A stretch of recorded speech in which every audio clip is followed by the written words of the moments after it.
Hello and welcome to a analysis video about probably one of the worst games from last week, if not the entire season so far. The LA Valiant versus the Houston Outlaws. In this video, we're going to be looking at specifically the support ultimate usage by not only Houston but by Los Angeles in this match, and why especially in the GOATS meta it's so important to use your transcendences and sound barriers in smart situations. We're going to be focusing mostly on transcendences, and we're going to start off here on Houston's attack on Numbani. So Houston right here, at first they're trying to rotate back and forth between the high ground and the low ground, trying to find a positional advantage onto LA, try and catch their supports in sort of an unfavorable position. Also Kareev, try and get him off the high ground onto the low ground, stuff like that. So if we play it forward here,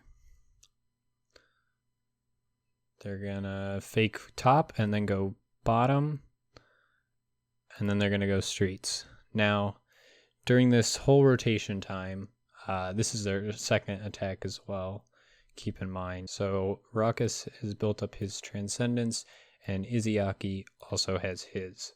So if we play it out here,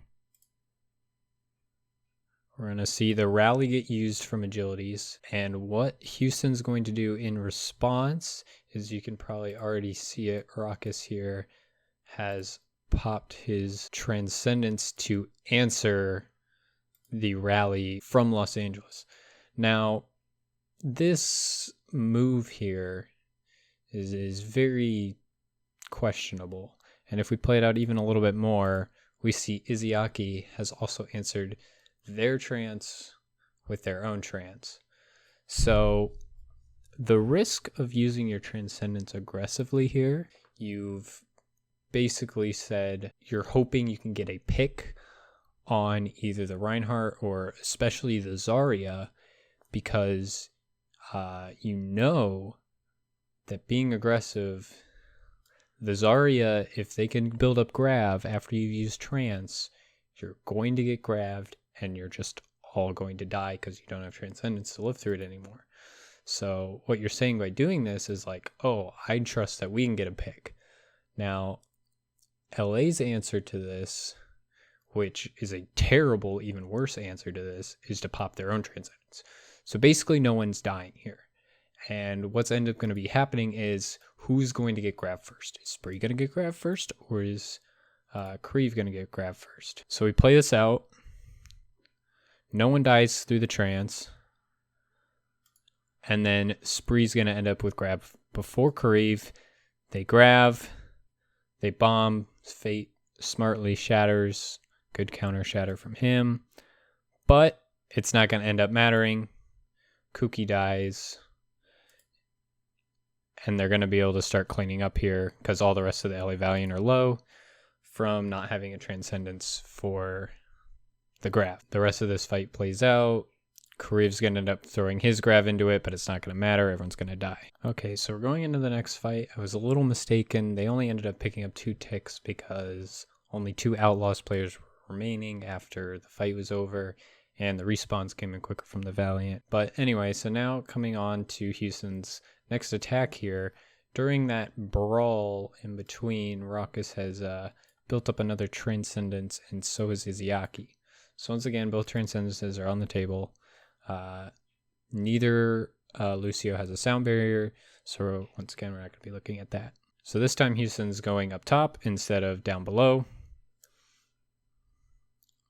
And playing this forward, Ruckus here is going to pop his transcendence. If we rewind it real fast here and pause it right here.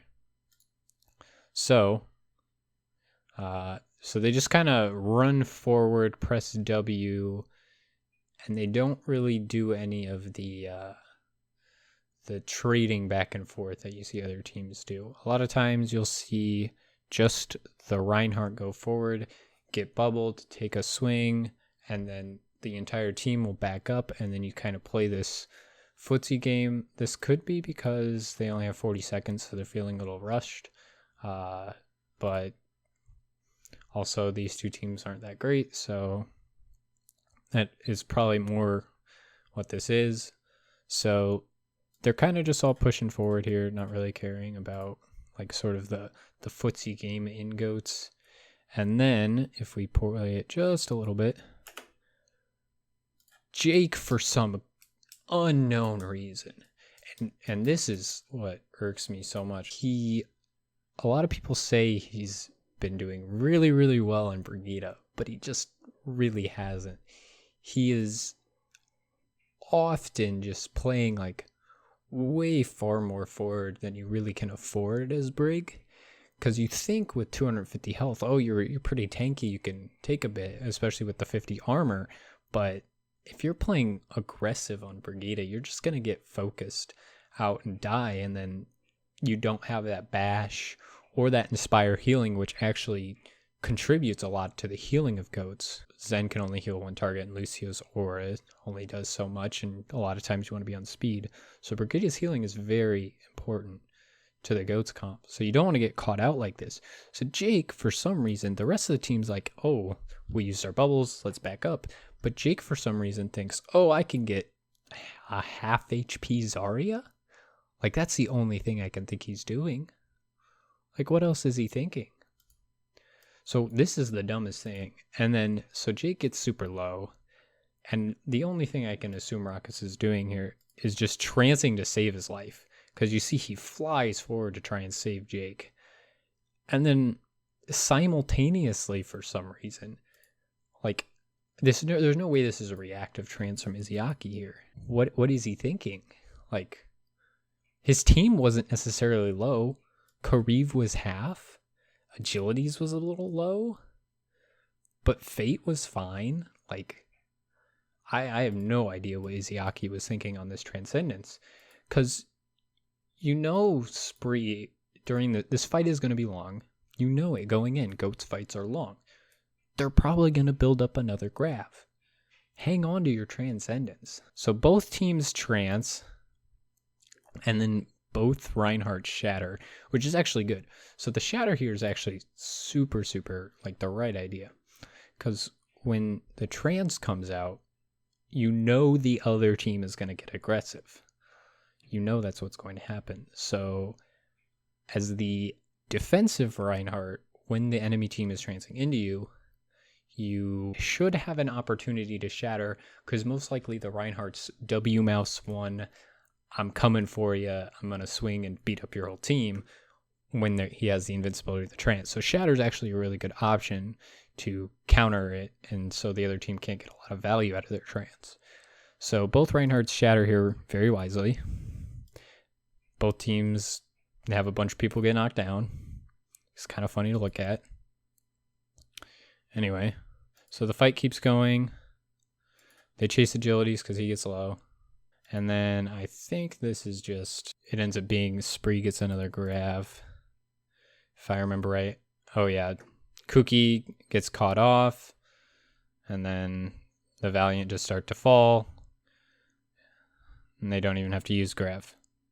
So there, Houston picks up the point, and now we'll move on to the very last example of this. All right, so going into this last fight on point B, there's been one fight in between where both Gravs were used.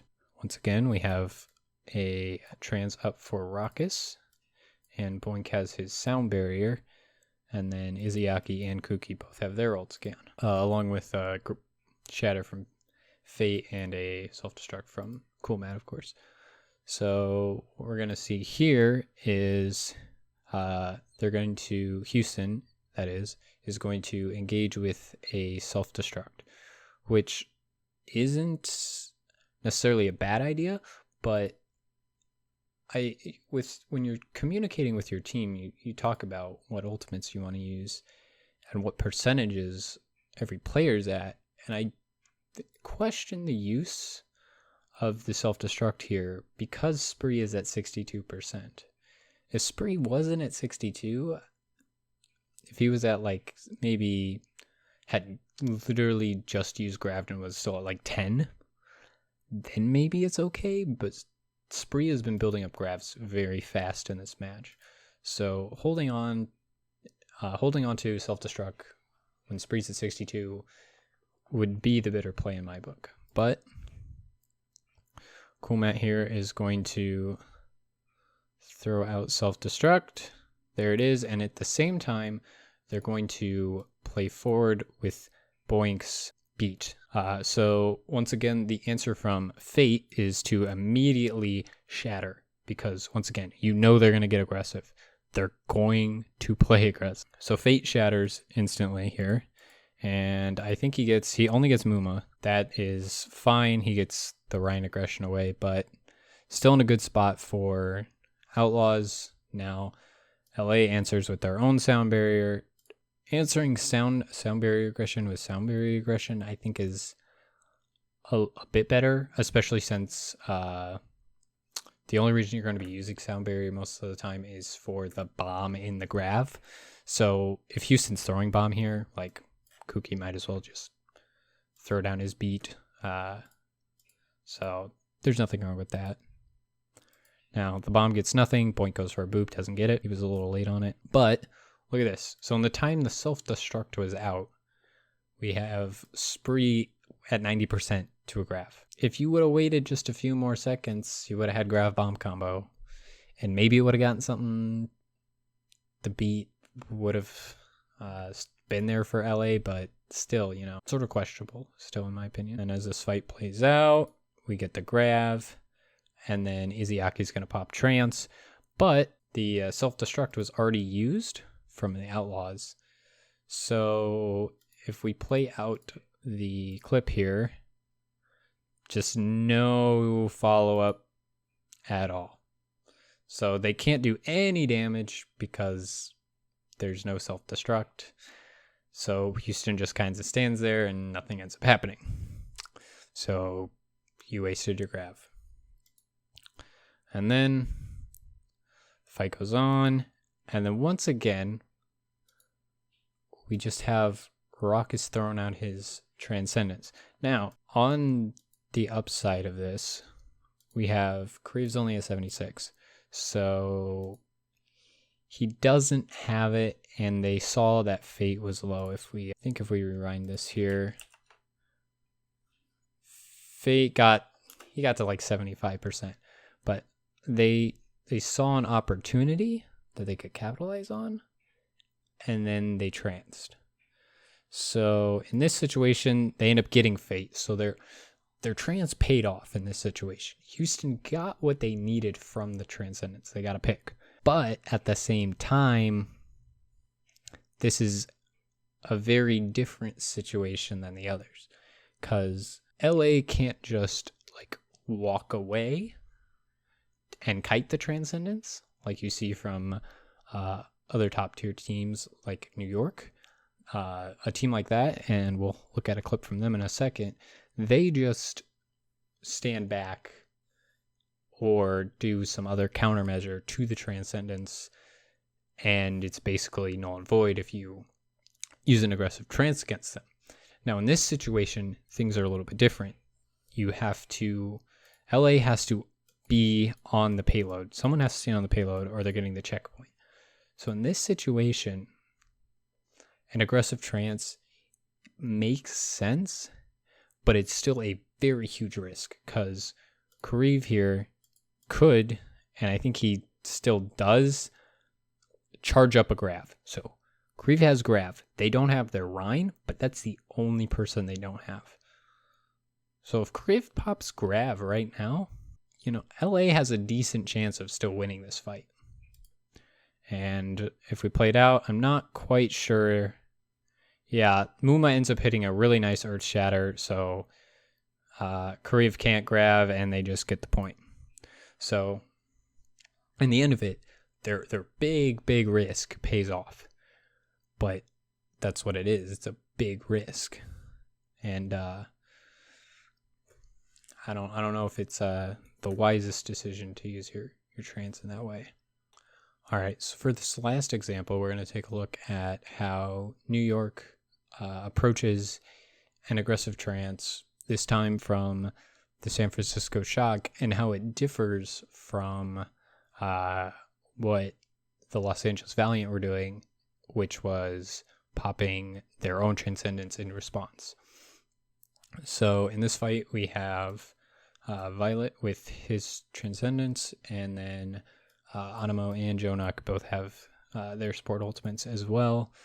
And then the Graviton Surge situation, both Zaryas are at 30%. So if we play this out, New York starts poking.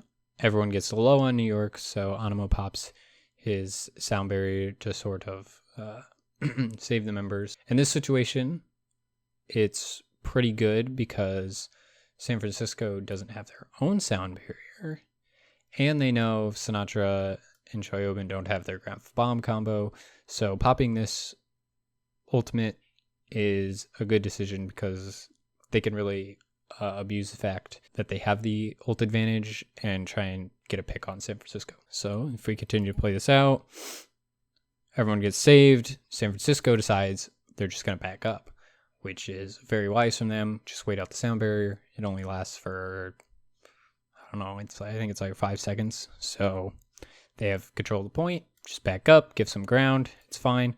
And then Superhero is going to get a very nice shatter to abuse the fact that New York is trying to get aggressive with the sound barrier, and gets, I think he only gets mono, but that's enough. And Jonak has to use Transcendence to save mono. Choi, I think, was overextended in this and got demech'd as well, so the shatter was most likely also to try and counteract Choi getting demech'd, but didn't get anything in time for it. So Jonak uses Transcendence to save mono, and then Nene gets the pick on Choi, so San Francisco rather is forced to back up to point. They give all the ground, as they should, because they're down a man. And then right here is the moment of truth. So we look, and New York's at full health. San Francisco's getting poked, but they're not doing too bad in the damage department. But more importantly, the point's at 83 for San Francisco and 21 for New York. I think the smart decision here is just try and stall at the point as much as you can. Don't use ultimates. Try and force out as many ultimates out of New York as you can, and then try and fight another fight, as New York has neither support ultimates. So if you just, leave now and give up the point even without taking very much more poke, that might even be the best situation. Try and not give any more ult charge to Jonak and Anemo. And then when you come in, Sinatra's going to get grab in, 3 seconds, and then you're just going to win. But instead, the Shock think, what I'm assuming their thought process is let's use Transcendence aggressively and build up our Graviton Surge, grab them, win the fight. They don't have any support ultimates, so we're just going to win. And then we see here, if we play it, this happens. They trance, they start getting aggressive. So they push. Mono gets booped. And during all this aggression, Mono decides to go for a shatter. So he's doing the correct thing and trying to counter aggression with his shatter, which works a lot of the time because, once again, the Rhino is going to have his shield up.